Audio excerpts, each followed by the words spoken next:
Hello dear student, स्वागत है आप सभी का समृद्धि सोशलॉजी क्लासेस में।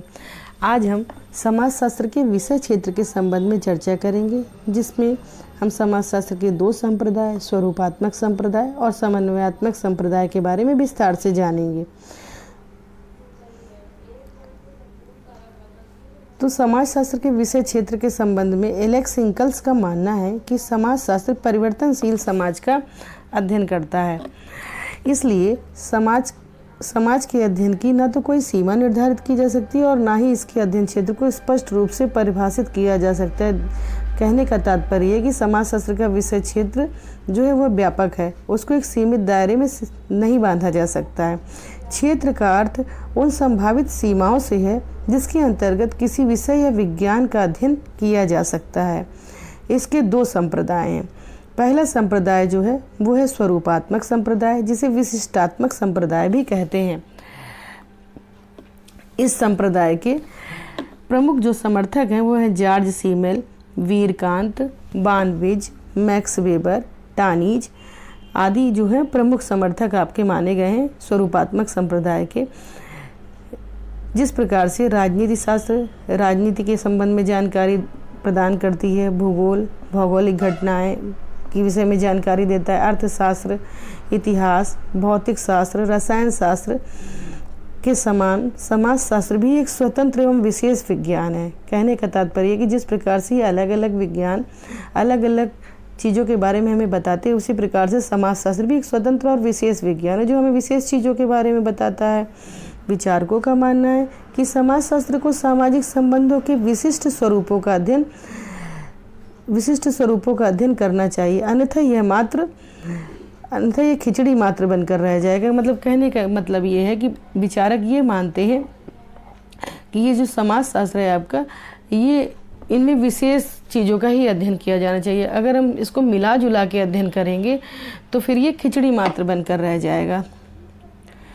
तो इसके संबंध में जॉर्ज सीमेल कहते हैं कि समाजशास्त्र सामाजिक संबंधों के स्वरूपों का विज्ञान है। देखिए, हर एक राइटर की परिभाषा याद करना या उसने जो कुछ कहा है उसको याद करना या समझना इतना सरल नहीं होता। इसलिए जो कीवर्ड हैं उन पे आप अंडरलाइन करके इसको इस तरीके से अपने नोट्स प्रिपेयर कर सकते हैं। तो इसमें ये होता है कि जब भी आप जॉर्ज सीमेल को पढ़ेंगे तो आपको याद आ जाएगा कि उन्होंने सामाजिक संबंधों की बात करी है। तो समाजशास्त्र सामाजिक संबंधों के स्वरूपों का विज्ञान इन्होंने माना है। वीरकांत का मानना है समाजशास्त्र को मानसिक संबंधों के स्वरूपों का अध्ययन करना चाहिए। इसी प्रकार से वानविच कहते हैं कि समाजशास्त्र को मानवीय संबंधों के स्वरूपों का अध्ययन करना चाहिए। मैक्स वेबर मानते हैं कि समाजशास्त्र को सामाजिक क्रियाओं का अध्ययन करना चाहिए। इसी प्रकार देखिए, अगर हमें याद करना है तो हम इस तरीके से याद कर सकते हैं कि जॉर्ज सीमेल ने सामाजिक संबंधों की बात करी है, वीरकांत ने मानसिक संबंधों की बात करी है, वानवेज ने मानवीय संबंधों की बात करी है और वेबर ने सामाजिक क्रियाओं के संबंध में बताया है। अब कुछ विद्वान ये कहते हैं कि इसकी कुछ आलोचनाएँ भी हैं। तो इसकी महत्वपूर्ण दो आलोचनाएँ मैंने यहाँ पर नोट करी हैं। पहली आलोचना ये है कि यह संप्रदाय समाजशास्त्र के विषय क्षेत्र को पूरी तरह से निश्चित व स्पष्ट नहीं कर पाया। देखिए, समाजशास्त्र का क्षेत्र चूँकि व्यापक है और ये एक पक्ष का ही अध्ययन करता है, तो पूरी तरह से ये उसके बारे में स्पष्ट नहीं कर पाया है। दूसरी आलोचना इसकी ये है कि यदि सभी विज्ञान विशिष्ट संबंध, मान लीजिए कोई भी विज्ञान वो केवल मेन चीज़ों का अध्ययन करेगा, तो समाज के सामान्य सिद्धांत का अध्ययन करने वाला शास्त्र भी होना चाहिए। मतलब यदि सभी विज्ञान मेन चीज़ों का अध्ययन करेंगे तो जनरल चीज़ों का अध्ययन कौन करेगा। तो वही आलोचना में इसमें बताया गया है। तो समाज के सामान्य सिद्धांतों का अध्ययन करने वाला शास्त्र भी होना चाहिए। इसी प्रकार से जो आपका दूसरा संप्रदाय है, जिसे समन्वयात्मक संप्रदाय कहते हैं, समन्वयात्मक के अर्थ पढ़ने से ही आपको इसका अर्थ स्पष्ट होता है। समन्वय का मतलब होता है मिला जुला। इस संप्रदाय के समर्थकों का मानना है कि समाज अमूर्त होता है, इसलिए उसे किसी भी निश्चित दायरे में नहीं समेटा जा सकता। अतः समाजशास्त्र को भी सामान्य प्रकृति का विज्ञान होना चाहिए। सामान्य मतलब मिला जुला अध्ययन करना चाहिए, सभी चीज़ों के बारे में अध्ययन करना चाहिए। इस संप्रदाय के जो प्रमुख समर्थक हैं वो आपके सोरोकिन, दुर्खीम, हाबहाउस, गिन्सबर्ग, वार्ड एवं मोटवानी, वीरस्टीड आदि प्रमुख समर्थक हैं। देखिए, दुर्खीम का मानना है, दुर्खीम ने समन्वयात्मक संप्रदाय के संबंध में जो माना है कि एक सामान्य समाजशास्त्र जो कि विशिष्ट विज्ञानों के विशेष क्षेत्रों के नियमों पर आधारित अधिक सामान्य नियमों से मिलकर बना हो।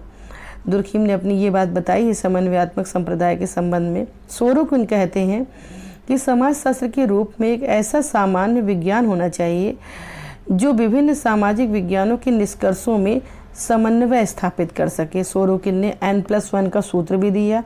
N का मतलब इन्होंने सामाजिक विज्ञानों से लिया और 1 का मतलब इन्होंने समाजशास्त्र, मतलब हम समाजशास्त्र के अंतर्गत सभी विज्ञानों को थोड़ा थोड़ा पढ़ते हैं और उसमें कुछ ऐड करते हैं, ठीक है। तो इन्होंने N+1 का सूत्र दिया और इन्होंने कुछ डिफाइन भी किया है। समाजशास्त्र सामाजिक सांस्कृतिक घटनाओं का सामान्यीकरण मूलक विज्ञान है।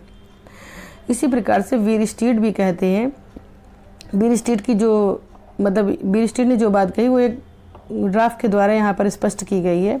उन्होंने माना है कि यहाँ ABCD कुछ ऐसे तत्व दिए गए हैं। देखिए जो यहाँ पे सारणी बनी हुई है उसमें ABCD दे के हमने बताया है यहाँ पर। तो ABCD कुछ ऐसे तत्व हैं जो सभी सामाजिक विज्ञानों में, चाहे आप राजनीति शास्त्र का अध्ययन करें, चाहे आप इतिहास का अध्ययन करें, चाहे अर्थशास्त्र का करें, सभी सामाजिक विज्ञानों में ये तत्व पाए जाते हैं। मतलब कुछ सामान्य चीज़ें जो सभी विज्ञानों में पाई जाती हैं। समाजशास्त्र को इन्हीं सामान्य तत्वों का अध्ययन करना है। इसी प्रकार से हाबहाउस कहते हैं कि समाजशास्त्र मानव मस्तिष्क की अंतःक्रियाओं का अध्ययन है। मानव मस्तिष्क को समझने का अध्ययन जो है वो समाजशास्त्र के अंतर्गत किया जाता है। एक विज्ञान के रूप में समाजशास्त्र का कार्य विभिन्न सामाजिक विज्ञानों के बीच में समन्वय स्थापित करना है। तो आज की क्लास में हम लोगों ने समाजशास्त्र के विषय क्षेत्र के संबंध में चर्चा करी। अगर आप लोगों को ये क्लास अच्छी लगी हो तो इसको लाइक शेयर करिए, सब्सक्राइब करिए ताकि मुझे मोटिवेशन मिल सके। Thank you.